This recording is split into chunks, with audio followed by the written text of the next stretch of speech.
Teman-teman semua, perkenalkan, nama saya Robert Ricardo Teja, latar belakang saya di mahasiswa di Universitas Pelita Harapan di Karawaci. Saya sudah semester terakhir sekarang, habis ini mau skripsi. Lalu ucapan terima kasih saya kepada leader saya, yaitu orang tua saya sendiri, Pak Alexander Agus Teja Kesuma. Berkat dia, saya bisa sampai berada di titik ini pada saat ini. Tanpa dia pasti yang selalu membimbing saya, mensupport saya tidak mungkin bisa sampai berada di titik ini. Nah, teman-teman semua, saya mau sharing alasan saya kenapa bisa sampai bergabung di Allianz. Awalnya dulu saya bisa sampai bergabung di Allianz karena waktu itu saya lulus SMA, lalu setelah lulus SMA bingung apa yang harus saya kerjakan, libur selama 4 bulan. Nah, singkat cerita akhirnya masuk. Itu juga banyak sih alasan lainnya, salah satunya juga karena saya lihat papa saya yang dulunya sibuk di toko, dulu ada toko VCD DVD di Surabaya, di PTC, Pasar Atom, dan mall-mall lain. Lalu sibuk dari mulai pagi, saya pagi pergi ke sekolah jam 6, lalu saya pulang sekolah, orang tua saya belum ada yang di rumah. Tapi begitu saya udah mau tidur, orang tua saya baru pulang jam 10-an, nah sayanya udah tidur. Nah, semenjak saat itu, beberapa tahun kemudian pindahlah ke Allianz. Bapak Ibu, papa saya fokus di Allianz yang akhirnya semua toko ditutup.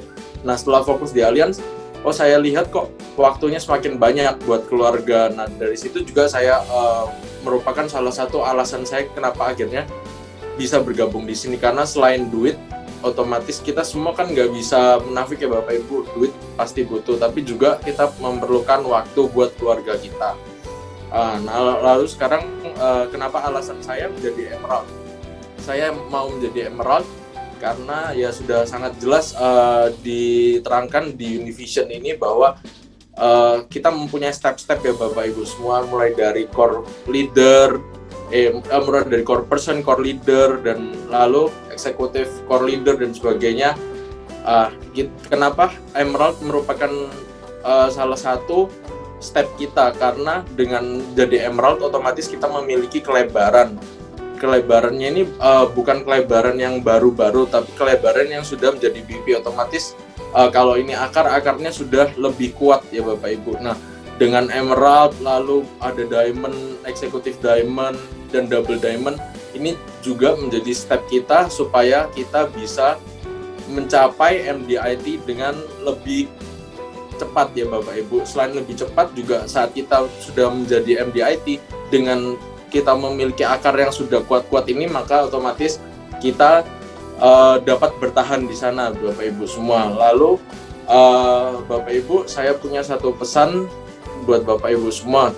Kalau Bapak Ibu semua lihat, ada saya yang sebagai latar belakang mahasiswa, lalu Bapak Ibu semua juga lihat tadi ada yang latar belakangnya dari Satpam, ada juga yang latar belakangnya dari pekerja swasta, pekerja BUMN dan sebagainya, semuanya bisa berhasil.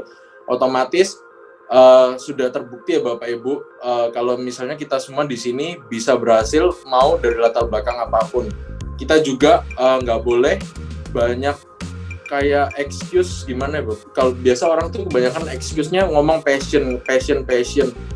Gimana kalau menurut saya, gimana kalau kita jalanin dulu bisnis ini, baru setelah kita jalanin berapa lama, kita udah melewatin prosesnya, baru kita tahu ini merupakan passion kita beneran apa bukan. Nah, kalau emangnya sekalipun ini memang bukan jadi passion kita, tapi kalau ternyata di sini duitnya banyak dan kita bisa menjalankan passion kita tanpa perlu mencari keuntungan, kan pasti justru lebih enak ya Bapak Ibu, daripada kita menjalankan passion tapi juga stres cari keuntungan dari pekerjaan tersebut. Sekian dari saya, terima kasih.